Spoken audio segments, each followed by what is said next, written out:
Hello, I'm Aly Smyth, an assistant principal in secondary, and I'm going to take some time today to let you know of our procedures and policies around assessment and reporting during the remote learning period.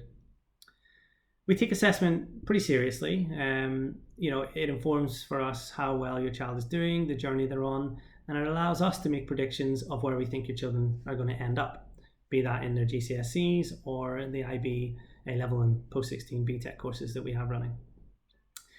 We also realise that we're in unprecedented times, and in the situation we're in, where children are working at home, well-being is a huge factor and something that's really important to us here at WSO.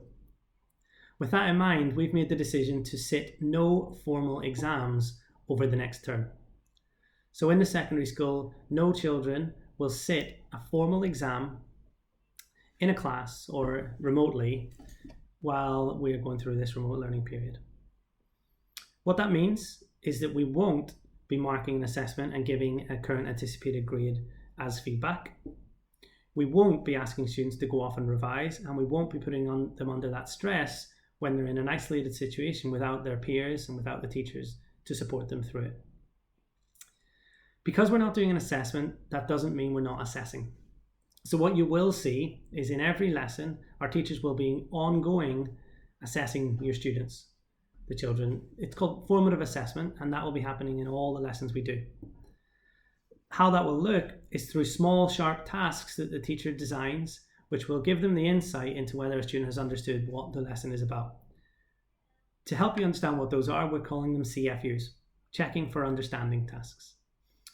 We have explained this to the children, and they will also know when they're doing a CFU task, and that this is something the teachers will be using to take a snapshot of the progress the child is making.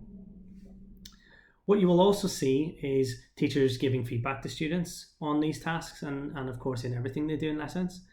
You will also see us feeding back to the parents. Reports will still be given, they just might look slightly different, and I'll talk through that in a moment. As well as well-being, we also recognise that effort and attitude are something to be praised.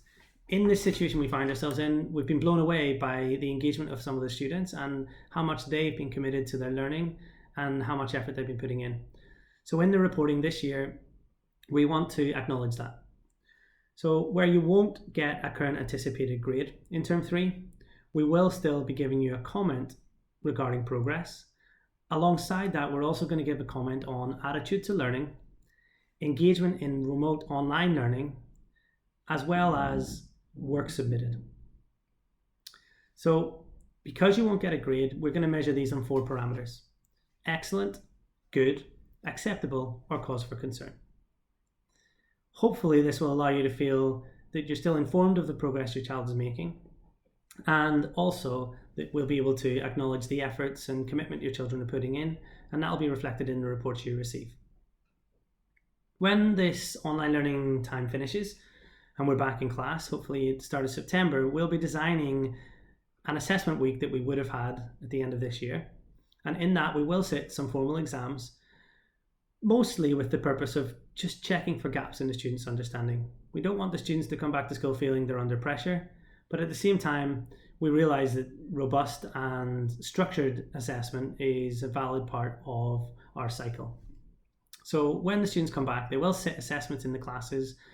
Any information that seems to have been missed or any gaps in the understanding which arise as a result of marking these assessments, we will plan these into the next year's curriculum to make sure that any gaps that have happened have been filled in and the support is put in place to make sure your child is still on track and picks up exactly where they left off before we started remote learning. I hope that makes everything clear. If you have any questions at all, please don't hesitate to get back in touch. If you have any questions about the report when you receive them, please feel free to contact the tutor and they can put you in touch with each of your class teachers directly and arrange a conversation with them.